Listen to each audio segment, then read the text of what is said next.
Ortho, épisode numéro 41. La coparentalité et comment s'épanouir au sein d'une famille recomposée. Bonjour à tous. À votre écoute, je suis Laure, coach en dynamique familiale et orthophoniste certifié. Lui, c'est Dr Alain. Et dans notre collaboration masculin-féminin, nous avons à cœur de vous offrir la vision élargie d'un couple de thérapeutes expérimentés. Enfants, famille, mode d'emploi pour vivre sereinement. Comment s'épanouir au sein d'une famille recomposée ? Quoi de pire pour votre couple et pour vos enfants que de vivre les fréquentes frictions au sujet de leur éducation, surtout au sein d'une famille recomposée. Aujourd'hui, voulez-vous changer ça ? Quoi de plus merveilleux, en effet, que de vivre l'épanouissement dans votre couple et avec vos enfants au sein de cette nouvelle famille ? Alors, prenons l'exemple de Marc et Elena, que nous recevons ce jour. Alain, peux-tu nous exposer leur situation ? Bonjour à tous. Marc et Elena vivent l'expérience d'une famille recomposée, cristallisant des échanges houleux avec chacun de leurs propres enfants. Elena, vous avez 2 fils, Ludo et Yann, qui vivent avec vous, sauf pendant les vacances du mois d'août. Marc, vous avez Cassandra, votre fille, 1 semaine sur 2, et la moitié des vacances scolaires. Vous attendez la naissance d'une petite Méline pour la fin juillet.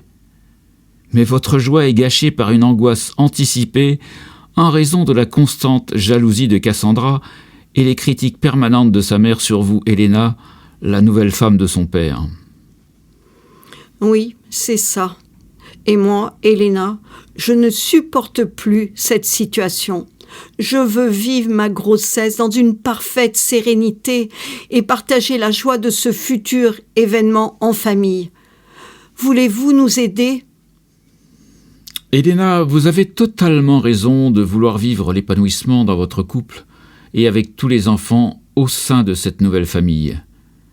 Oui, Marc et Elena, il est possible de vivre une coparentalité épanouie au sein d'une famille recomposée.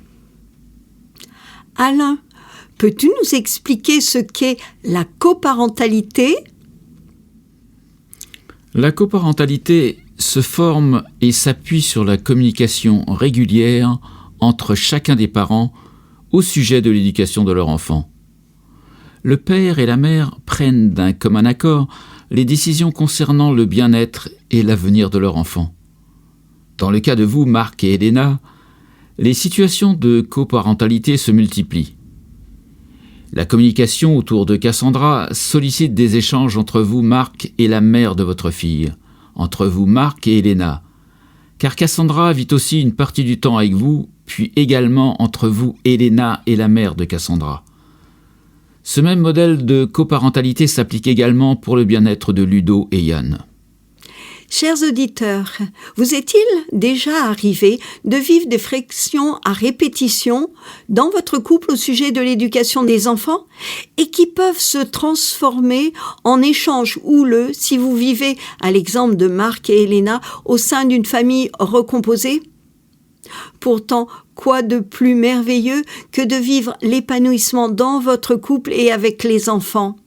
Vous avez le droit de vouloir cette vie épanouie. Et oui, c'est possible, n'est-ce pas Alain ? Alors, dis à nos auditeurs et à tous les parents comment vivre cette coparentalité de manière épanouie. Peux-tu nous donner la recette de la CRRH ? Je vais vous parler de la CRRH, puis vous trouverez, chers auditeurs, un exercice à faire à la fin de ce podcast. La CRRH répond à la volonté des parents de prendre soin de chacun de leurs enfants. La coparentalité prend tout son sens pour le bien-être des enfants. L'enfant est au centre de la CRRH. La CRRH, c'est-à-dire la communication régulière, respectueuse et honnête, favorise les échanges vertueux entre coparents. C comme communication. Communiquer, c'est quand chacun des interlocuteurs s'installe confortablement dans un endroit calme pour échanger verbalement. Une bonne communication s'établit avec un équilibre entre parole et écoute. Si un des interlocuteurs peine à respecter son tour de parole et d'écoute, il peut être facilitateur de se servir d'un bâton de parole. Ce petit bâton est placé dans la main de l'interlocuteur qui prend la parole, puis dans celle de celui qui écoutait à la fin de son intervention. Avec une petite phrase d'accompagnement, exemple, « C'est à toi de parler, je t'écoute ». Seul celui qui détient le bâton parle. L'autre ou les autres ne font qu'écouter. R comme régularité. En effet, la régularité des échanges verbaux entre un père et une mère permet de garder un lien de coparentalité équilibré. R comme respect. La communication respectueuse sollicite un dialogue sans peur du conflit.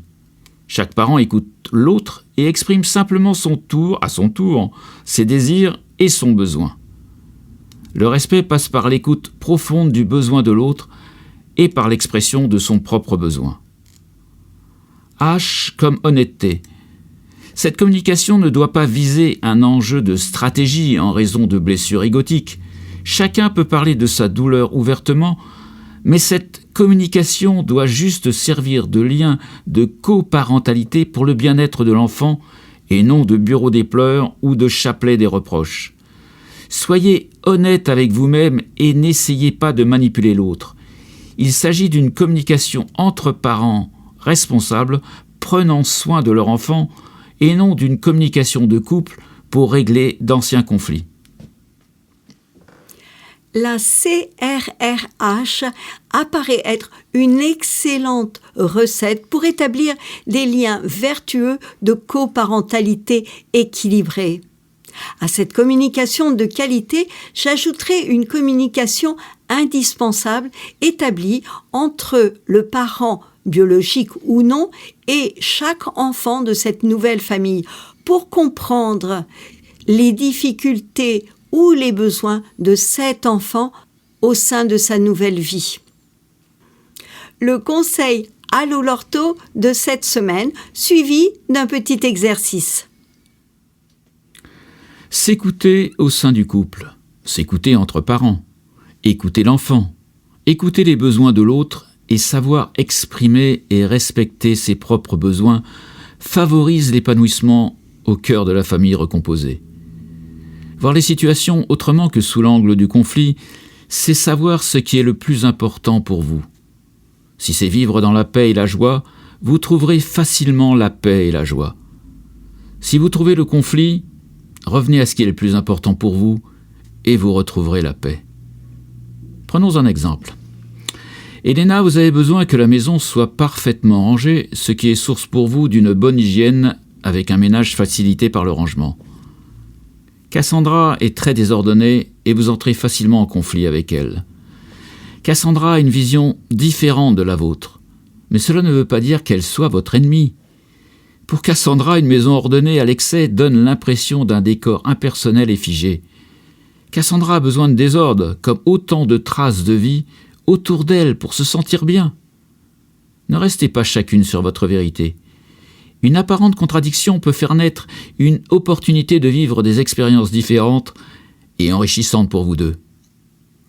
Cassandra apprendra de vous l'ordre et vous, Elena, apprendrez à vous détendre sur le rangement très strict imposé à vos fils. À vous, Elena, de trouver un terrain d'entente avec Cassandra qui respectera les besoins de chacune de vous. Peut-être pouvez-vous accepter le désordre dans une seule pièce, comme sa chambre, avec un rangement en fin de semaine, ou dans le salon avec un rangement chaque fin de journée. Cassandra, entendant vos efforts, consentira à faire de même avec vous et respectera facilement vos conditions. Toute la famille vivra avec joie une formidable expérience de vie où chacun trouvera sa place. Maintenant, chers auditeurs, voici un petit exercice à l'image de l'exemple précédent. Décrivez un conflit récent avec votre enfant. Trouvez vos deux vérités contradictoires.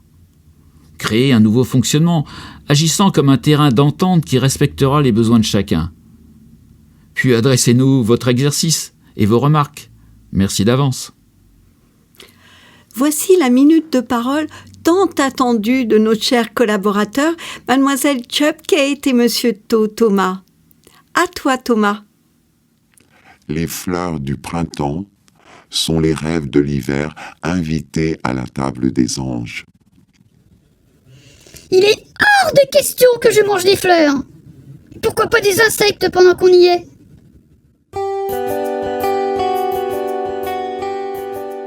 Ce podcast est fait pour vous. Il vous a plu? Alors écoutez Allo Lorto tous les mercredis. Confiez-moi toutes vos interrogations sur mon compte Instagram Allo Lorto. Écrivez Allo A2LO, Lore L-A-U-R-E, To T-H-A-U-T. À votre écoute, je réponds à toutes les questions concernant les enfants de 0 à 20 ans. Votre question pourra être choisie lors d'un prochain épisode de podcast. Si vous souhaitez des conseils personnalisés et désirez aller plus loin dans la compréhension du suivi éducatif de votre enfant, j'anime des groupes de parole entre parents. J'assure également des modules de formation de jeunes diplômés dans leur toute nouvelle pratique professionnelle. Contactez-moi sur mon compte Instagram Allo Lorto. Écrivez Allo A2LO, Lore L-A-U-R-E, To T-H-A-U-T ou laissez vos coordonnées au 06 19 62 12 39. Nous, Laure et Alain, vous disons à bientôt.